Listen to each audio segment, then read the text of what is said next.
جو لوگ کمزور ذہن رکھتے ہیں ساری زندگی فیصلہ ہی نہیں ہوتا کوئی، ڈرتے رہتے ہیں، سہمے سہمے وقت گزارتے ہیں، اپنے آپ کو فکری یہ جو ایمان ہوتا ہے یہ بندے کو طاقتور کرتا ہے، بندہ مضبوط ہو جاتا ہے۔ مجھے بتائیے نا، جب ایمان پکا ہو کہ روزی دینے والا اللہ ہے تو پھر بندہ کسی مالدار آدمی کے پیچھے کبھی بھاگتا ہے، کبھی کسی بڑے آدمی سے ڈرتا ہے؟ جب اسے پتا ہو کہ عزت اور ذلت اللہ کے دستے قدرت میں ہے، پھر وہ سیاستیں، سازشیں یہ کام کرتا ہے۔ تو پہلے تو مضبوطی ایمان درکار ہمارے بچوں کے اندر، ہمارے مزاجوں کے اندر، جب تک وہ مضبوطی ایمان۔ حضرت مولا علی شیر خدا کرم اللہ تعالی وجہہ الکریم ایک دفعہ بڑے علیل ہو گئے، کمزوری آ جاتی ہے، بندہ بیمار ہو جاتا ہے۔ تو ہمارے ہاں بیمار لوگ بعض اوقات ایسا جملہ بولتے ہیں جو کفر کے زمرے میں چلا جاتا ہے۔ آپ پریشان ضرور ہیں، تکلیف میں ضرور ہیں، لیکن آپ بات وہی کریں گے جو شریعت اجازت دیتی ہے۔ حضرت علی شیر خدا شدید علیل تھے، ایک صحابی تیمارداری کرنے گئے تو حضرت مولا علی کا چہرہ دیکھ کے پریشان ہو گئے، کہنے لگے آپ تو بڑے سخت علیل ہیں، اللہ خیر کرے، اللہ تعالیٰ آپ کو صحت دے۔ تو حضرت علی کہنے لگے تو فکر نہ کر، مجھے اس بیماری سے کچھ بھی نہیں ہوگا۔ نے کہا کیوں؟ فرمانے لگے مجھے نبی پاک علیہ السلام نے فرمایا تھا علی اس وقت دنیا سے جاؤ گے جب داڑھی خون سے رنگین ہو جائے گی،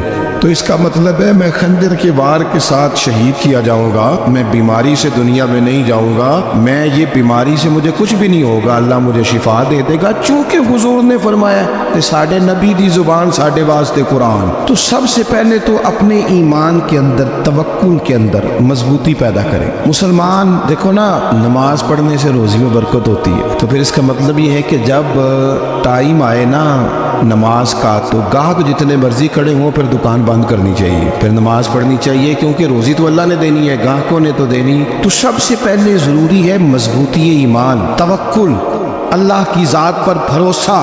آپ کبھی میدان کربلا کا پورا نقشہ اپنے سامنے رکھیں نا، دو چیزیں ہیں، امام حسین کو نظر آ رہا ہے اب شہادت ہو جائے گی، اتنی بڑی فوج آئی ہے، خدا کی حکمت کے تقاضے سمجھ میں آ رہے ہیں، حالات کیا ہوں گے سمجھ آ رہی، پر ایک لمحے کے لیے بھی ان کا توکل کمزور نہیں ہوا۔ اپنے رب پر جو مضبوط بھروسہ ہے، سیدہ طیبہ طاہرہ حضرت فاطمہ الزہرا رضی اللہ تعالیٰ عنہ اونٹ کے بالوں کی بنی ہوئی چادر اوڑھ کر چکی پیس رہی تھی۔ یا بیویاں بڑا روتی ہیں، غریبی بڑی ہے، بڑی غریب بھی ہے، حالانکہ اب کون بندہ پیبند والے کپڑے پہنتا ہے جی؟ اب تو بڑی مشکل سے وہ لوگ ملتے ہیں جو جوتا ٹوٹ جائے تو گانٹھ کے پہنے، ورنہ تو نئے جوتے آ جاتے ہیں۔ حضرت سیدہ پاک اونٹ کے بالوں کی بنی ہوئی چادر اوڑھ کے چکی پیس رہی تھی۔ نبی پاک صلی اللہ علیہ وسلم نے دیکھا، آنکھوں میں آنسو ضرور آئے، پر محبوب نے فرمایا فاطمہ دنیا میں تھوڑی سی تکلیف برداشت کرو، قیامت کی ساری عزت اللہ آپ کو ہی عطا فرمائے گا۔ تو توکل کی مضبوطی، اللہ کی ذات پر بھروسہ، اپنے رب کریم کے ساتھ امیدوں کا وابستہ کرنا، اس سے مضبوطی آئے۔ دوسرا فرمایا وَعَمِلُوا الصَّالِحَاتِ، بہترین عمل کیا جائے زندگی میں، نیک اعمال کیے جائے، وقت ضائع نہ کیا جائے، ہر وقت کوئی نہ کوئی کام بندہ کرتا رہے۔ یہاں بہت سارے لوگ ہیں جن کو لوگ نیک کہنا شروع کر دیتے ہیں نا، وہ سمجھ لیتے ہیں شاید ہم سچی مچی نیک ہیں۔ لوگ جو کہتے ہیں حضرت صاحب قبلہ، پیر صاحب قبلہ، میں یہ طالب علموں کو، دوستوں کو، بلکہ اپنے آپ کو بھی کئی دفعہ کہتا رہتا ہوں، اپنے آپ کو سمجھاتا ہوں کہ یہ لوگ تجھے کہہ رہے ہیں حضرت صاحب، یہ تو رات کو تو اپنے آپ سے پوچھنا، اپنے رب سے پوچھ، کبھی موقع ملے تو اپنی گریبان میں جھانک، غور کر کے تیری کیفیت کیا ہے،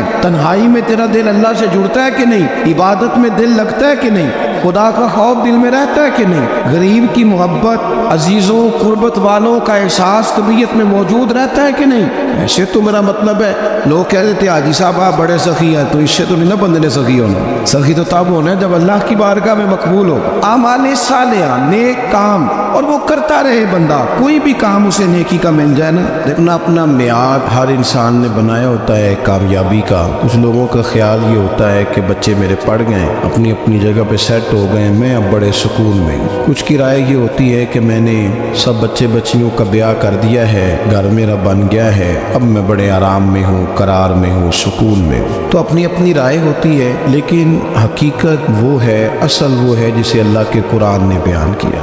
اللہ کریم نے فرمایا والعصر، اے محبوب علیہ السلام ہمیں آپ کے زمانہ مبارکہ کی قسم ہو، ان الانسان لفی خسر، فرمایا بے شک انسان خسارے میں، نقصان میں۔ اپنے تئیں کوئی دعویٰ کر لیتا ہے آپ دیکھتے ہیں کہ بہت سارے لوگوں کے دعوے اپنے اپنے ہوتے ہیں نا. کسی بھی طالب علم سے آپ پوچھیں پیپر دے کے آئے تو پیپر کیسا ہوا تو کیا کہتا ہے؟ جب کینڈیڈیٹ الیکشن لڑتے ہیں تو رات کو جب وہ سوتے ہیں تو سارے جیت کے ہی سوتے ہیں. ان کو سب یہی کہتے ہیں کہ لوگ سارے تیرے ساتھ ہی ہیں. حالات یہ جتنے بادشاہ حکمران ہوتے ہیں ان کے بگڑنے کی بنیادی وجہ ہوتی ہے کہ یہ خوش فہمیوں میں مبتلا ہوتے ہیں. ہم میں سے بھی ڈھیر سارے لوگ ہیں جو خوش فہمیوں میں مبتلا ہیں. کچھ کہتے ہیں جناب ہماری نسبت بڑی تگڑی ہے. بھئی نسبت تو امام حسین سے تگڑی تو کسی کی نہیں نا. تو ساری رات نماز پڑھتے تھے, روزے رکھتے تھے, اللہ کو یاد کرتے تھے. آپ خالی نسبت پر بیٹھ کر عمل چھوڑ جائیں تو یہ کیسے ممکن ہے؟ تو اپنے اپنے تئیں لوگوں نے معیار کامیابی کے قائم کر لیے ہیں. اللہ فرماتا ہے کہ محبوب مجھے قسم ہو زمانے کی انسان نقصان میں. یہ دن بدن جو وقت گزار رہا ہے تو اس کا نقصان, اس کا خسارہ, اس کا گھاٹا بڑھتا جا رہا ہے. روز نقصان. کتنا کتنا عمر کا حصہ لوگوں نے ضائع کر دیا. کتنے کتنے بہترین لوگ تھے لیکن روزی روٹی کے پیچھے وقت سارا برباد ہو گیا.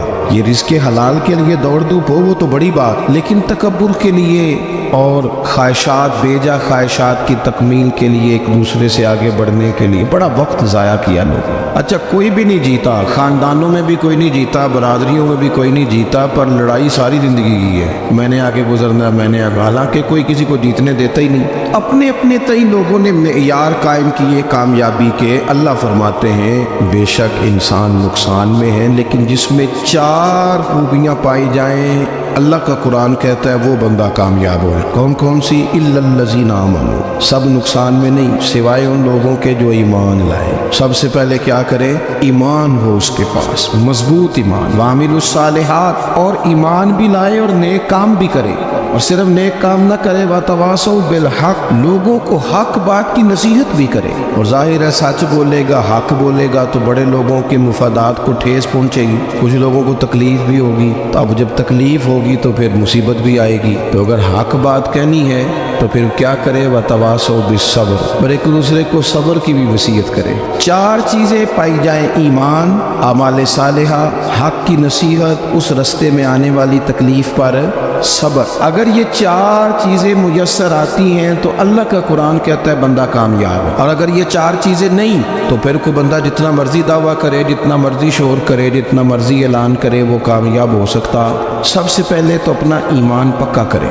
یہ جو کچی پکی باتیں کرتے ہیں نا لوگ, مسلمان جو ہوتا ہے نا مسلمان, وہ لوارث نہیں ہوتا, وہ وارث والا ہوتا ہے. اس کا رب ہر وقت اپنی رحمت سے اس کی حفاظت کرتا ہے. مسلمان ہر وقت نبی پاک علیہ السلام کی نگاہ کرم میں رہتا ہے. اسے کمزور باتیں نہیں کرنی چاہیے کہ میرے کو پیچھے چڑھ گیا تو پتہ نہیں کیا ہو جائے گا, برادری مخالف ہو گئی تو پتہ نہیں کیا ہو جائے گا, سچ بول دوں گا تو لوگ پتہ نہیں مجھے مار دیں گے. ایسا ہو نہیں سکتا. چھری حضرت ابراہیم چلائے بھی نا تو حضرت اسماعیل کے حلق پہ چلنا اس نے تب بھی ہے جب اللہ حکم کرے گا. تو اللہ کی حکمت ہوگی, حکمت الہی ہوتی ہے تو کوئی کام ہوتا ہے, ورنہ ہوتا. تو اپنی طبیعت میں مضبوط ایمان, توکل, اللہ پہ بھروسہ, مضبوطی افکار کی, کچی باتیں نہیں. دیکھو نبی پاک صلی اللہ تعالی علیہ وسلم نے فرمایا نیکی کو کبھی حقیر نہیں سمجھنا, کبھی حقارت سے نہیں نیکی کرنی کہ یہ بڑی چھوٹی ہے تو میں اس کو کروں. آپ فرمایا کبھی حقیر نہ سمجھنا, نیکی کا کام جو بھی ملے کر دینا. فرمایا اگر بھائی سے مسکرا کے ملو گے بنا تو اس پر بھی اللہ تمہیں صدقے کا ثواب عطا کرے گا. ہم تو اس دین سے کے ماننے والے ہیں جو کہتے ہیں تو گلی سے روڑا اٹھا دے, کانٹا اٹھا دے, کسی کی تکلیف دور کر دے, کسی اس پر گنجائش کر دے, کسی کے لیے آسانی کر دے. جو بھی خیر کا کام میسر آئے پورے دن میں اسے چھوڑے نہیں. صبح گھر سے نکلے, وہ ایک صحابی تھے, غالباً تابعی تھے, تو بازار جاتے اپنے غلام کے ساتھ تو سارا بازار گھوم کے واپس آ گئے. خادم نے کہا جناب کو نہ کوئی خریدا نہ کچھ بیچا. تو آپ سارا بازار گھوم کے آ گئے. فرمانے لگے تیرا کیا خیال ہے؟ میں نے کچھ بھی نہیں کیا. کہا جناب پھر کیا کیا ہے؟ فرمانے لگے تم نے دیکھا جو بندہ بھی گزرا میں نے اس کو کہا السلام علیکم, تو کتنی کو نیکیاں میں جمع کر کے آ گیا ہوں. کوئی خیر جو میسر آئے. ہم سمجھتے ہیں کہ شاید وہ کروڑ کو روپیہ ہوگا تو پوری مسجد بناؤں گا تو پھر میں نے نیکی کر دی. شاید جناب میں, حالانکہ یہ چھوٹے چھوٹے کام ہیں نا, چھوٹے چھوٹے کام, ان سے تو ان کی تو زیادہ ضرورت ہوتی ہے, ان کی تو زیادہ حاجت ہوتی ہے. کوئی آپ رستے میں گزر رہے ہیں تو نیچے کوئی کھڈا بنا ہوا ہے, تو اس پر ہم کیا کرتے ہیں, گاڑی میں بیٹھ کے تبصرہ کرتے ہیں اے روڈ کھورے کدوں بننا ہے بھئی, یہ کھڈا ہے نا تو آپ نیچے اترے نا تو آپ دھابڑا لیں نا, کئی پکڑے نا, یہ تو 5 منٹ کا کام ہے.